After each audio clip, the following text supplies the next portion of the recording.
Isang beses lang naman ito sa isang taon. Ano ka ba? Hindi ka man lang makapag-commit? Nay, sorry. Nagbago kasi yung plan ng team ko today.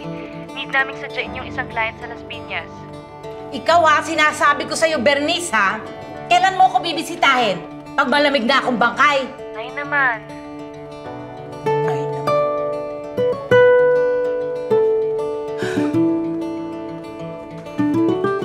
Nakita mo yung anak mong Bernice? Ha? Madalang pa sa patak ng ulan kung bumisita. Tapos yung anak mong si Ber, laging walang signal sa barko. O tama ba yun? Eh di madalang din tumawag.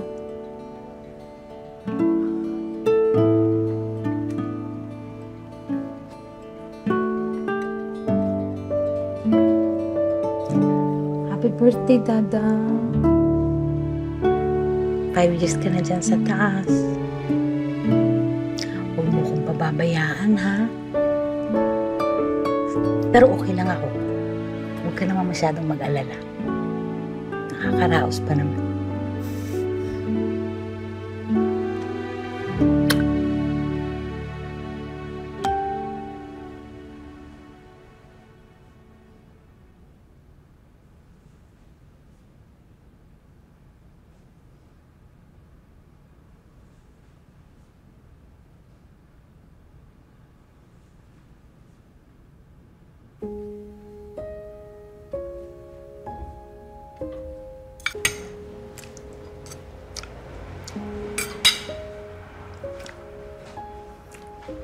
Okay lang ako, Dada.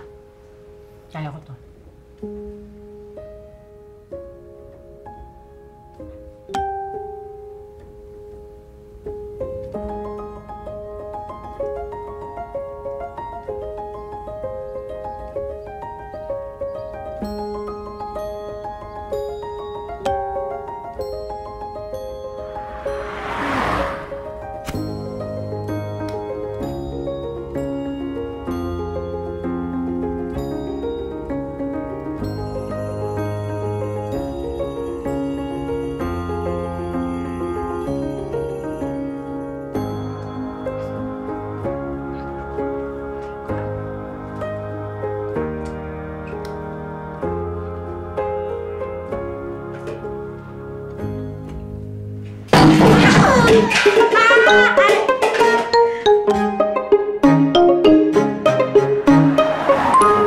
So, kung walang nangyari sa akin, hindi niyo ako dadalawin dito.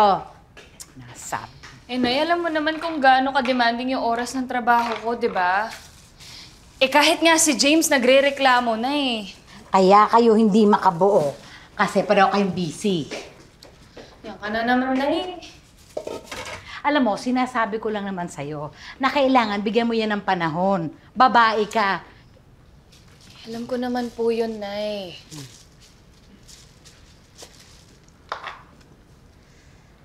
Oh. Halika na, samahan na kita doon kay Doc Ray. Tingnan mo, ikaw din, ang tigas-tigas din ng ulo mo. Tsaka Nay, pwede ba yung social media account mo, tigil-tigilan mo kakapost? Ang daming scammers ngayon, baka isa ka sa mabiktima niyan. Aba, yan na nga lang kinalilibang ko. Pinagbabawalan mo pa ako. Bakit hindi kaya dalas-dalasan mo ang punta mo dito para hindi ako naiinip? Pareho kayo ng kuya mo. Yung kuya mo ni chat, hindi magawa. 1 buwan daw na walang signal sa barko. Wow, talaga lang. Ikaw, hindi ba taga-Antipolo ka lang? Alam mo ang pakiramdam ko? Taga-Australia ka. Parang ang layo mo. Yan sinasabi ko sa inyo eh. Parang namamalimos ako para sa oras ninyo. Ako, binuhos kong buong oras ko para mapalaki kayo, mapag-aral kayo. Kung buhay ang dada mo, nako, maniwala ka, magagalit yun sa ginagawa niyo sa akin. Nay, pang best actress naman yung ginagawa mo eh. Noon ko pa sinasabi sa'yo na doon ka na lang sa amin ni James sa Antipolo. Para naman at least may kasama ka araw-araw. Ikaw naman ang may ayaw. Tsaka yan o, tignan mo nga yung tsura mo. 49 ka pa lang pero mukha ka ng 55. Uy, ayusin mo yung pananalita mo ha, Bernice. Baka nga nasistress ka lang dyan sa kimchi business mo eh. Na feeling ko abonado ka pa. Kailangan may gawin ako. Nay, tara na, sama ka na sa akin. Dito namin kayo pinalaki ng kuya nyo. dugot pawis ng lolo nyo ang bumuo ng bahay na ito. Wala na bang sentimental value ang bahay na to para sa inyo? Bakit kaya hindi ka na lang lumipat dito? Ang luwang-luwang mo! Nay, alam mo naman na importante sa buhay mag-asawa yung bumukod, di ba? Nang kaming dalawa lang. Paano ko?